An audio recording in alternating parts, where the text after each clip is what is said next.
सुंदर से प्रभु नाम का स्मरण। दिन भर में जितने भी कर्म करते हैं, कुछ अच्छे, कुछ बुरे और कुछ बहुत अच्छे, जैसे पूजन पाठ आता है, मन में ये भाव आता है कि प्रभु ये जो भी कुछ किया है अपने से नहीं किया, सब आपकी इच्छा से और आपकी कृपा से किया है।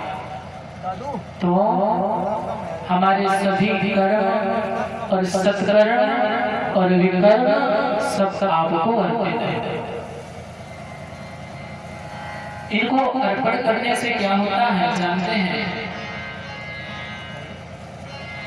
इस कर्मों को गोविंद के चरणों में अर्पित करने से इसका मूल्य वैल्यूएशन और ज्यादा बढ़ जाता है। जितने भी कर्म करते हैं भगवान के चरणों में अर्पित करते जाएं, अर्पण करते जाएं, तो जो भी त्रुटियां रह जाती हैं वो भी पूर्ण हो जाती हैं और भगवान प्रसन्न होते हैं। इसलिए भगवान को अर्पण करते हैं और भगवान की स्तुति करते हैं, वंदन करते हैं। महाराज कल की कथा में आप सभी लोगों ने श्रवण किया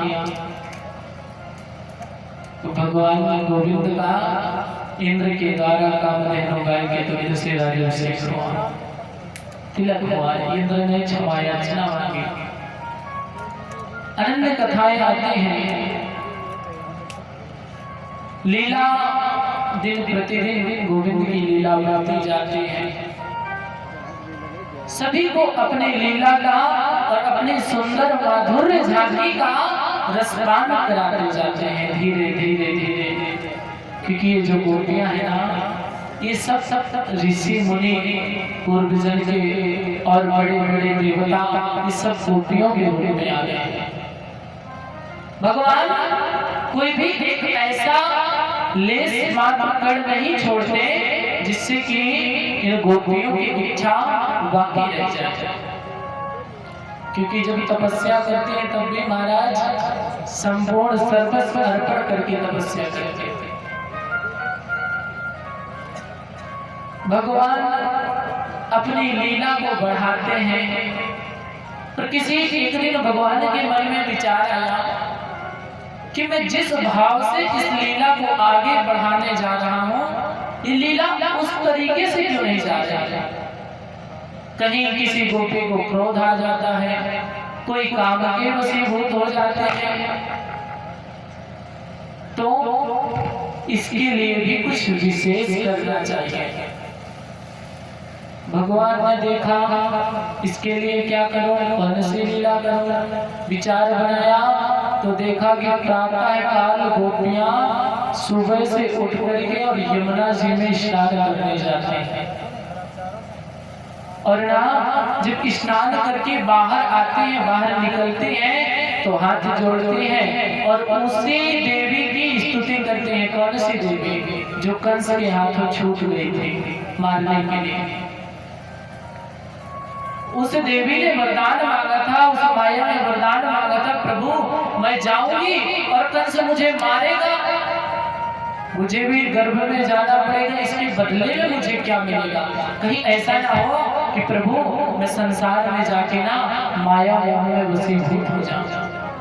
कभी मुझे अहंकार आ जाए कि देखो बार बार आते हैं ना, देखो हमने इतना बड़ा काम कर लिया, अरे हम ना होते तो ये काम तो हो ही नहीं सकता। वह माया कहती प्रभु अगर मैं गई वहां पर भी मुझे अहंकार आ गया, कुछ हो गया, फिर गोविंद ने कहा कहना क्या चाहते हो। महाराज ये जब तक आप रहे धराधाम में तब तक मैं भी रहना चाहता। अच्छा भगवान प्रसन्न हुए, बोले आपको ना मैं जब तक ये धराधाम रहेगी तब तक आप रहोगे, ऐसा वरदान। अच्छा अब इतना बड़ा वरदान दिया तो प्रभु एक बात बताओ मैं करूंगी क्या वहां धराधाम में इतने समय तक, जब तक प्रलय ना हो जाए तब तक रहना तो बड़ा मुश्किल है, करूंगी क्या। बोले तुम ना कात्यायनी, महामाया, अंबिका इन नामों से जानी जाओगी, पूजी जाओगी, और जो भी भक्तना तुम्हारी शरण पे आएगा, तुम्हारे पास स्तुति करेगा, प्रार्थना करेगा, उसकी संपूर्ण प्रार्थना को सुलभ करोगे, कामनाओं की पूर्ति करोगे। इधर गोपियां स्नान करके बाहर आते हैं तो पूजन करते हैं उसी माता का, और पूजन करते हैं तब तक तो ठीक है, पूजन करने के बाद वरदान भी मांगने लगते, स्तुति करते हैं। हम आप जब तक पूजन करते हैं तब तक तो ठीक है, पर पूजन करने के बाद ठीक बात अपने मांगने की स्वार्थ की एप्लीकेशन, हे भगवान हमने आपका पूजन किया, अब हमारे घर में गाड़ी आ जाए, हमारा घर बन जाए, बस हम इतना ही चाहते हैं। मतलब पूजन जितने का नहीं किया उससे ज्यादा तो मांग लिया कई गुना। एक संत कहते हैं पूजन के बाद मांगना नहीं चाहिए, निष्काम भावना से पूजन करो। क्यों? क्योंकि राजा महाराजा के बहुत बड़े दरबार में अगर किसी को जाने का अवसर मिले और राजा कहे कि मांगो, तो मांगने वाला क्या मांग सकता है?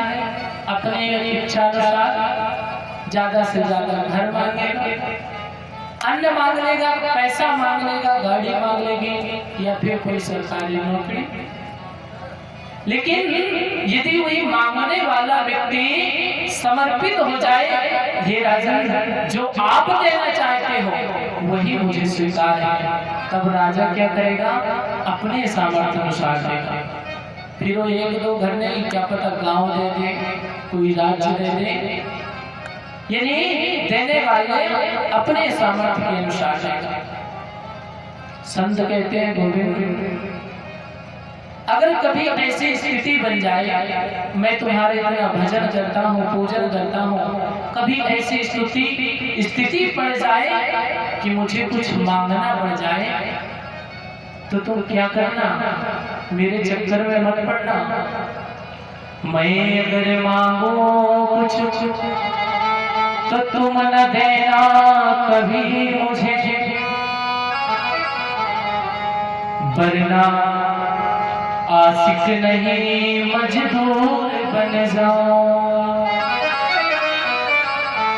अगर मैं तुमसे कुछ मांगने जाऊं तो तुम मुझे देना नहीं, कितना भी मांगो, गिड़गिड़ाऊं, रोऊं, चिल्लाऊं, मुझे मत देना। क्यों? अगर मैंने मांगा और तुमने दे दिया तो मैं फिर भक्त कहाँ रह गया, मैं तो सेठ बन जाऊंगा, साहूकार बन जाऊंगा। क्यों? मैंने तुम्हारी इतनी पूजा की गोविंद, इसके बदले में तुम मुझे फलानी चीज दे दो, फलानी वस्तु दे दो। अच्छा, तुमने 10 रुपए दिया, 10 रुपए के बदले मन चाहिए सामग्री ले ली, अब तुम्हारा उसमें प्रेम कौन सा? संत कहते हैं अगर मैं कुछ मांगू तो मुझे चाह कर भी तुम मत देना, क्योंकि नहीं तो फिर आशिक नहीं मजदूर बन जाऊंगा।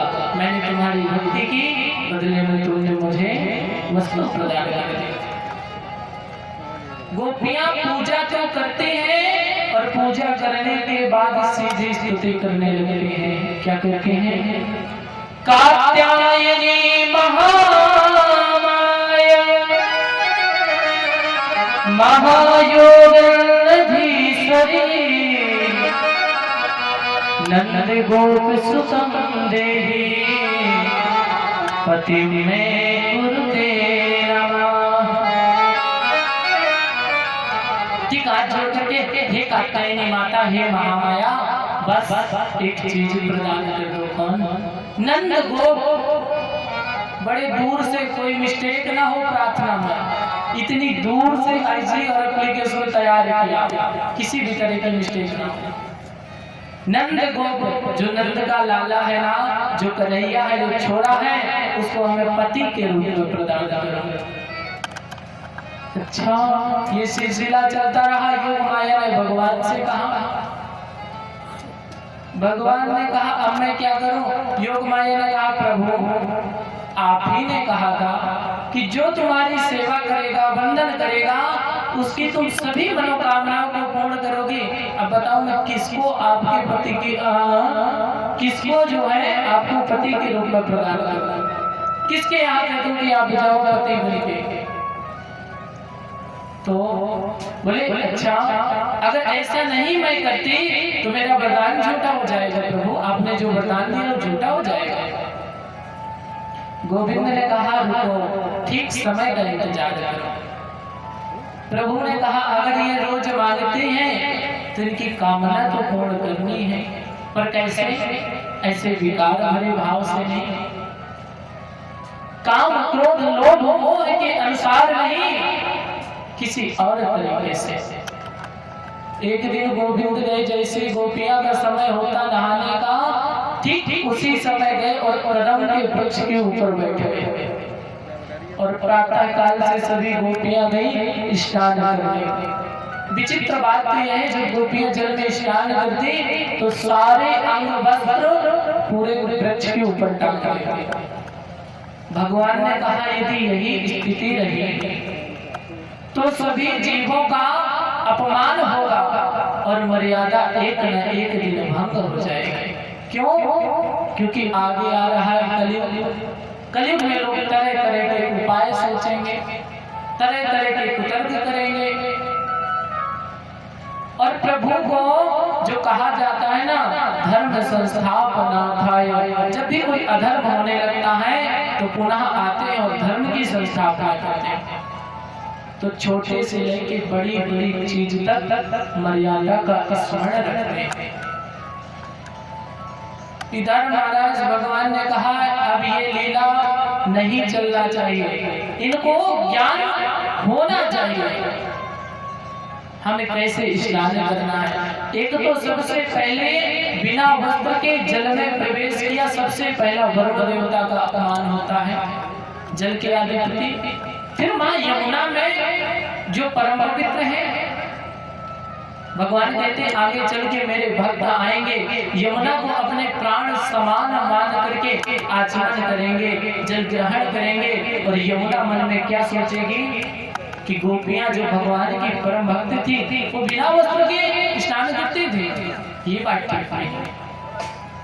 आकाश में अनन्य देवता रहते हैं, चंद्र रहते हैं, तारागण रहते हैं, ये सब देखते हैं हम क्या कर्म करते हैं, क्या दुष्कर्म करते हैं, क्या सत्कर्म करते हैं। भगवान ने कहा तुम ना देखो, कोई मनुष्य ना देखे तो क्या और जीव नहीं है धरती में?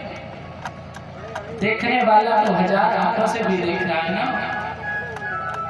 भगवान ने वस्त्रों का चीर का हरण कर लिया, बस चुरा लिया। अब गोपियों ने स्नान किया, थोड़ी समय बाद स्नान का समय पूरा हुआ, निकली। अब देखा तो वस्त्र ही नहीं, निकले कैसे जल के बाहर। स्तुति करने लगे गोपियों, हमारे वस्त्रों को लौटा। अरे हमारे वस्त्रों का क्या करोगे? आज तक तो तुम माखन चुराते थे, मटकी फोड़ते थे, यहाँ तक कि हमारा चैन चुरा लेते थे, हम कुछ नहीं बोले। प्रभु आज वस्त्र क्यों चुराने लग गए? वस्त्र की क्या आवश्यकता? भांति भांति से महाराज स्तुति करते हैं, क्योंकि मरता क्या ना करता।